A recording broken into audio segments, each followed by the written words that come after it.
You're listening to Civic Media. You can tune into any of our live shows on any radio station across the state with the Civic Media app. Find us in your phone's app store and listen anytime, anywhere. This is your WMDX Daily News Roundup for Mad Radio 92.7 FM and 1580 AM in Madison.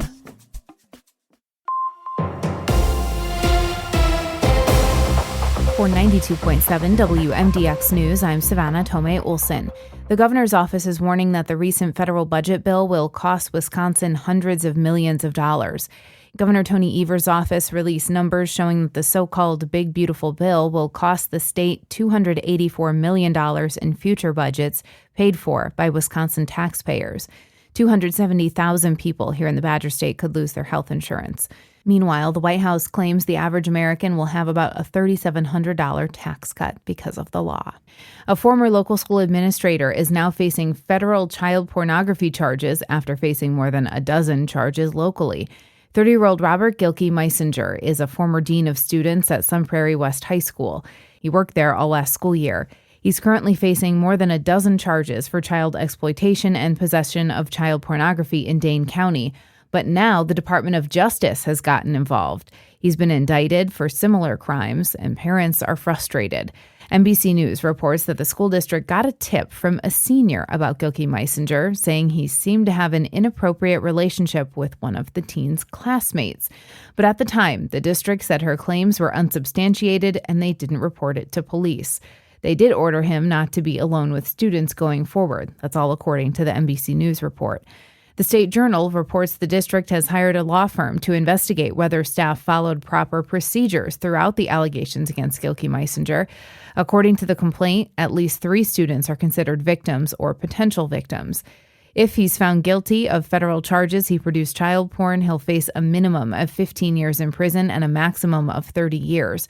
But he's also facing a possession charge, which could carry its own penalty of 10 years behind bars.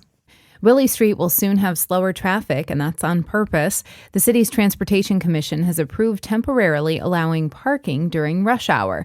Right now, during rush hour, parking is not allowed on the busier side of the street, so Willie has 2 lanes of traffic. But there are some issues. Cars crashing into buildings is more common on Willie Street than most other areas of the city. Someone crashed into Mother Fool's in May, and that's the 3rd time the building's been hit. Willie Street Treasure Shop, Change Boutique, and Ha Long Bay have all had cars ram into their buildings. The Marquette Neighborhood Association pushed for changes specifically to get rid of the rush hour parking ban. The Madison Transportation Commission voted unanimously to make that change. Commission member Chris McCahill. I know we think that this has been in the news a lot, but people are always going to come out and be like, what's going on? This is crazy that they've taken away a lane. And so actually messaging that this is like a Safer Willie Street initiative, so that as people are driving and experiencing the changes, they're connecting it with like, why are we doing this? Now, this change is only temporary. It'll last about 6 weeks.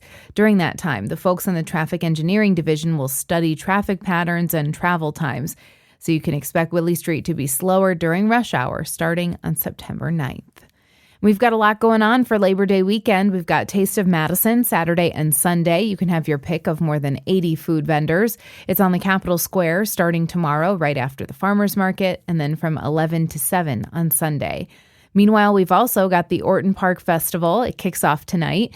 There's tons of live music, family activities, and vendors. It's the 60th year of the event. I'm Savannah Tomei-Olson. Have a safe Labor Day weekend. You're listening to 92.7 WMDX News.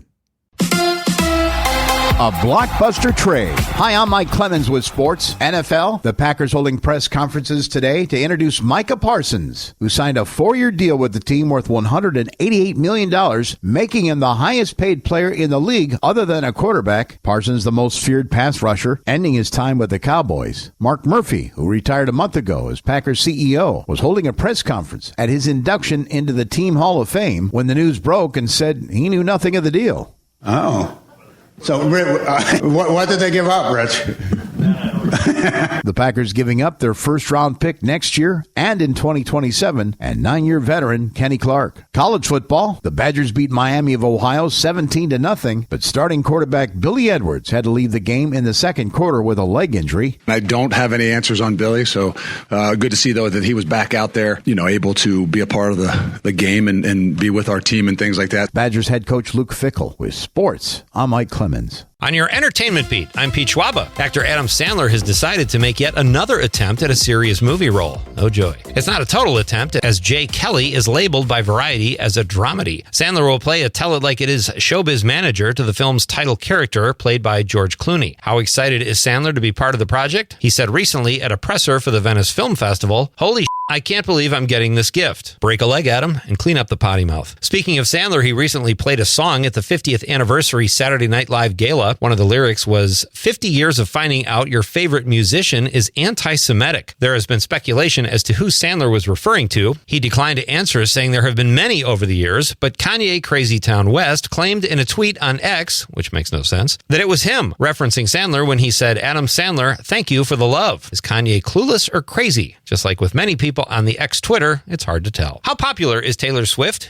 Even the people on the periphery of her world are getting rich. Dancing with the Stars is in season 34, and according to the Wrap.com, Jan Ravnik will join the celebrity side of Dancing with the Stars. Ravnik recently was a member of the dance squad on the Swifts Eras Tour. The full cast of dancers for season 34 will be announced September 3rd on Good Morning America. Ooh, not sure I can wait that long. Earlier this week on Nightlight, we discussed aliens and ghosts, which is typically a fun topic that gets a variety of reactions. Recently, some star power has been added to the belief that aliens exist. Actress Emma Stone says she believes in aliens. She may have ulterior motives, as she is playing a CEO captured by a conspiracy group who believes she is an alien sent to destroy Earth in the new film Begonia, which hits theaters this October. When you're part of a studio talk show audience and the warm-up act tells you to do the wave when you hear the word banana, you just do it, because why wouldn't you? Just don't do the wave when the host coincidentally says banana in her monologue. That is what happened on the Ellen DeGeneres show, and it made her furious when she realized that writer and audience warm-up act Greg Fitzsimmons was behind it. It wasn't on purpose, but he had to step onto the stage and tell the audience that they should no longer do the wave when they hear that word. Ellen's talk show ended after 19 years due to what sources say was a toxic environment. Fitzsimmons confirmed those rumors on the We Might Be Drunk podcast. He did give her props and said she was an incredible stand-up. The writer-comedian said at first the show was very chill, but after some success, she got very difficult and would make younger writers cry. DeGeneres left America after the last election, but says she is not done with show business. Sounds like show business might be done with her. For more showbiz fun, tune in to Nightlight with me, Pete Schwaba. Weeknights from 6 to 8 p.m. on the Civic Media Radio Network. There is a slight chance of a sprinkle or two at some point today, otherwise partly to mostly cloudy with a high of 71 this afternoon. Tonight, mostly cloudy. We're going to drop into the mid-50s. Tomorrow, partly cloudy with a high right around 75. I'm meteorologist Sean Cable. Temperature now 56. That's your WMDX Daily News Roundup from Civic Media. Subscribe to this podcast on Spotify, Apple, or wherever you find your podcasts. Find more news at mad.radio.